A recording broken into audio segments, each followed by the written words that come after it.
This story is for those people who are not satisfied with their life and consider others to be luckier than them.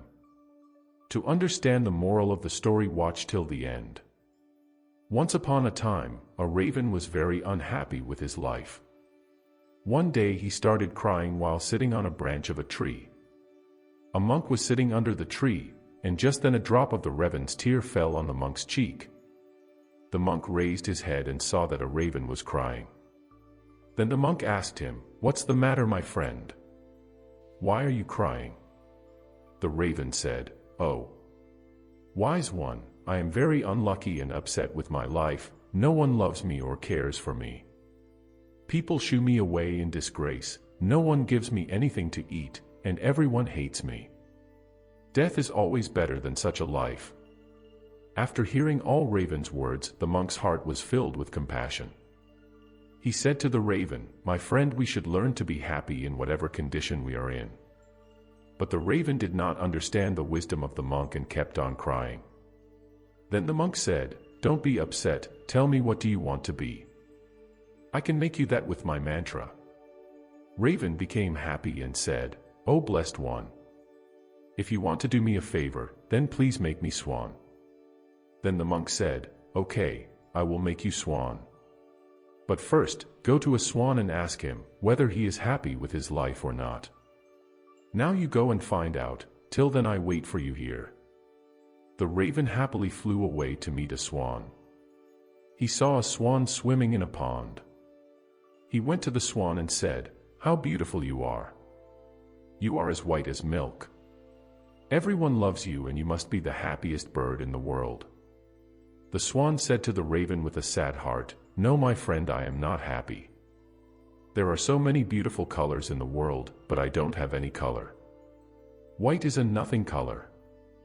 I think parrot must be the happiest bird in this world, he is so colorful." Hearing this, the raven flew away from there and reached to the parrot. He said to parrot, "Oh parrot, you are so colorful and beautiful. You must be the happiest bird in this world." The parrot said to the raven with sad heart, "No, my friend, I am not happy. You see, people keep parrots in cage. I am always afraid that someone may hold me and lock me in a cage. I think peacock is the happiest bird in this world. He is also much more colorful than me." Hearing this, the raven flew around, looking for a peacock. After searching for a long time, he finally got Peacock, which was in a cage in a zoo. The raven saw that hundreds of people had gathered to see him. After the people left, the raven approached the peacock and said, "Dear peacock, you are so beautiful. Every day thousands of people come to see you. And look at me. When people see me, they immediately shoo me away. I think you must be the happiest bird on the planet." The peacock replied sadly and said, "I always thought that I was the most beautiful and happiest bird on the planet. But because of my beauty I am entrapped in this zoo. When people pluck my colorful feathers to make decorative things, it hurts me a lot." The peacock took a deep sigh and said, "I am not happy, my friend."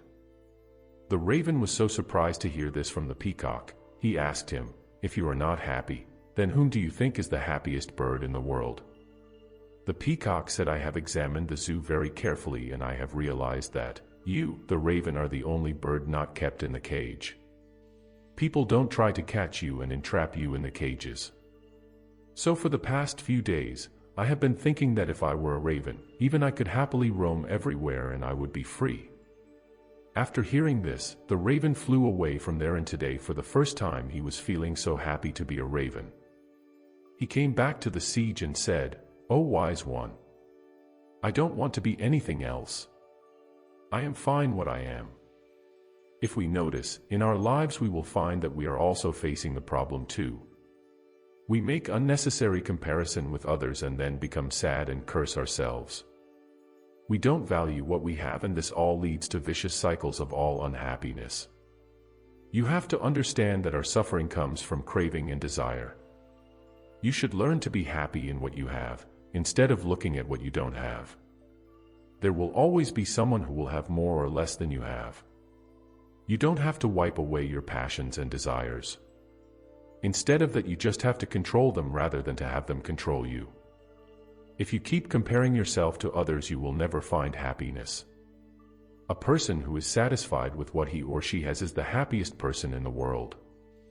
Inspirational Couch has portrayed this story in its own way. Hope you like it. Don't forget to subscribe and like. Your support matters to us. Always be kind and happy.